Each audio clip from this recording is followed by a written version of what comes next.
Hey all, Ron here from Military Images Magazine with a new episode of Life on the Civil War Research Trail.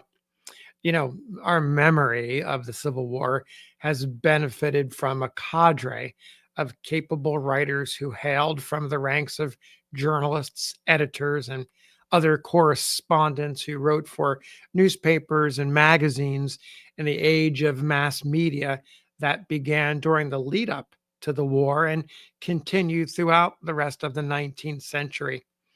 Their eyewitness accounts shape how we think and debate the military and political events that spanned 4 grueling years of conflict.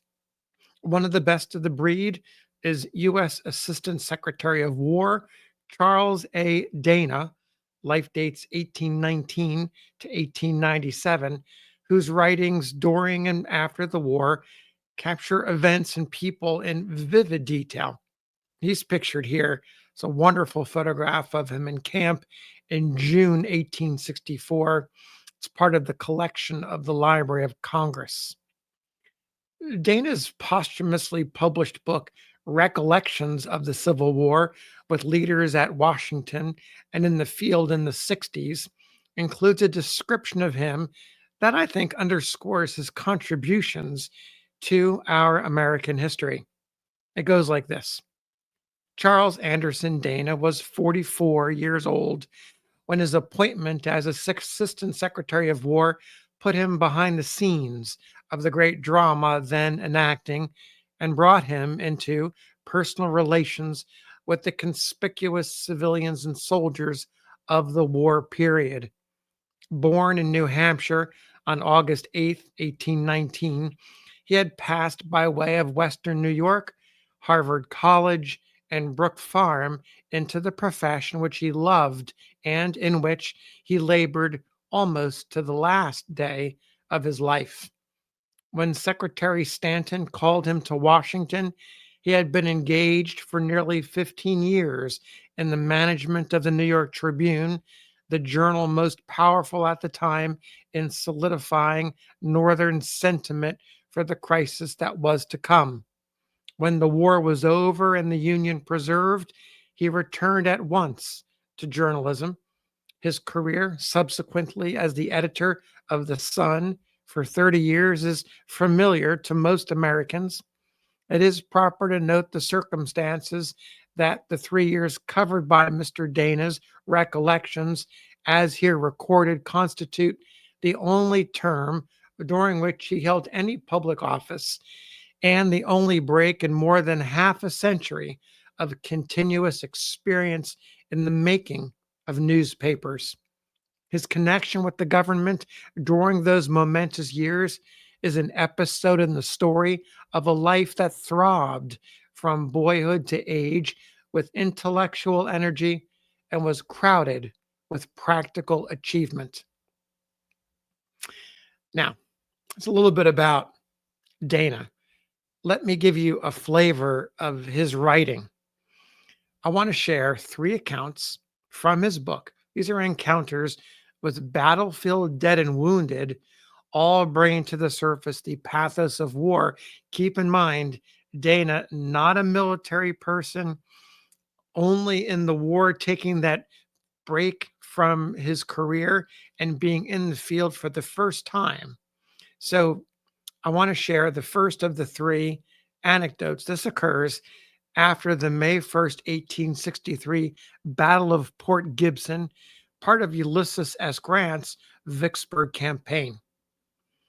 Dana writes, I was obliged to separate from Grant on the 30th, for the means for transporting troops and officers were so limited that neither an extra man nor a particle of unnecessary baggage was allowed, and I did not get over until the morning of May 1st, after the army had moved on Port Gibson, where they first engaged the enemy.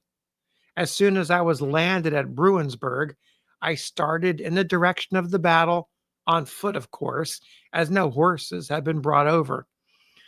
I'd not gone far before I overtook a quartermaster driving toward Port Gibson.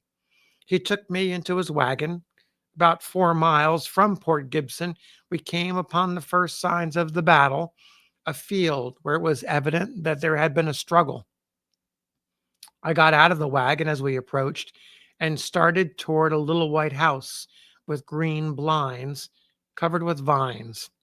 The little white house had been taken as a field hospital, and the first thing my eyes fell upon as I went into the yard was a heap of arms and legs which had been amputated and thrown into a pile outside. I had seen men shot and dead men aplenty, but this pile of legs and arms gave me a vivid sense of war such as I had not before experienced. The second anecdote I want to share occurred only 11 days later. This is the Battle of Raymond. He writes, mentioning John A. Logan and Captain Rawlins, the steadfast companion of Grant. He begins on leaving. Logan, Rawlins, and I were joined by several officers, and we continued our ride over the field. On the hill where the thickest of the fight had taken place, we stopped and were looking around at the dead and dying men lying all about us when suddenly a man, perhaps 45 or 50 years old, who had a Confederate uniform on, lifted himself up on his elbow and said, "For God's sake, gentlemen, is there a Mason among you?" "Yes," said Rawlins, John Rawlins, "I am a Mason." He got off his horse and kneeled by the dying man, who gave him some letters out of his pocket. When he came back, Rawlins had tears on his cheeks. The man, he told us, wanted him to convey some souvenir, a miniature or a ring, I do not remember what, to his wife, who was in Alabama. Rawlins took the package, and some time afterward, he succeeded in sending it to the woman. I remained out late that night conversing with the officers who had been in the battle, and think it must have been about 11 o'clock when I got to Grant's headquarters, where I was to sleep. Two or three officers who had been out with me went with me into the little cottage where Grant had taken possession of. We found a wounded man there, a tall and fine looking man, Confederate. He stood up suddenly and said, "Kill me. Will someone kill me? I am in such anguish that it will be mercy to do it. I have got to die. Kill me. Don't let me suffer." We sent for a surgeon who examined his case, but said it was hopeless. He had been shot through the head so that it had cut off the optic nerve of both eyes. He could never possibly see again. Before morning, he died. The last account occurred a year later. It was the Battle of Spotsylvania, part of the Overland Campaign. Dana writes, after the battle was over and firing had nearly ceased, John Rawlins and I went out to ride over the field. We first went to the salient where Hancock, General Winfield Scott Hancock, had attacked in the morning. The two armies had struggled for hours for this point, and the loss had been so terrific that the place has always been known since as the Bloody Angle. The ground around the salient had been trampled and cut in the struggle, and it was almost impassable for one on horseback. So Rawlins and I dismounted and climbed up the bank over the outer line of the rude breastworks. Within, we saw a fence over which earth evidently had been banked, but which now was bare and half down. It was here the fighting had been fiercest. We picked our way to this fence and stopped to look over the scene. The night was coming on, and after the horrible din of the day, the silence was intense. Nothing broke it but distant and occasional firing or the low groans of the wounded. I remembered that as I stood there, I was almost startled to hear a bird twittering in a tree. All around us, the underbrush and trees, which were just beginning to be green, had been riddled and burnt. The ground was thick with dead and wounded men, among whom the relief corps was at work. The earth, which was soft from the heavy rains we had been having before and during the battle had been trampled by the fighting of the thousands of men until it was soft, like thin, hasty pudding. Over the fence against which we leaned lay a great pool of this mud, its surface as smooth as that of a pond.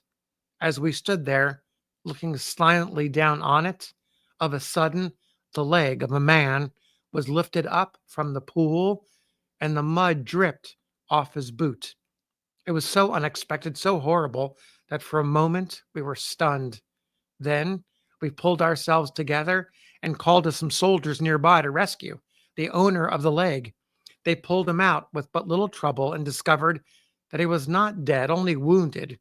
He was taken to the hospital where he got well, I believe. So there you have three anecdotes of the encounters of Charles Dana with wounded and dead soldiers during some of the momentous battles of the war. Thanks for listening. We'll see you on the next episode of Life on the Civil War Research Trail.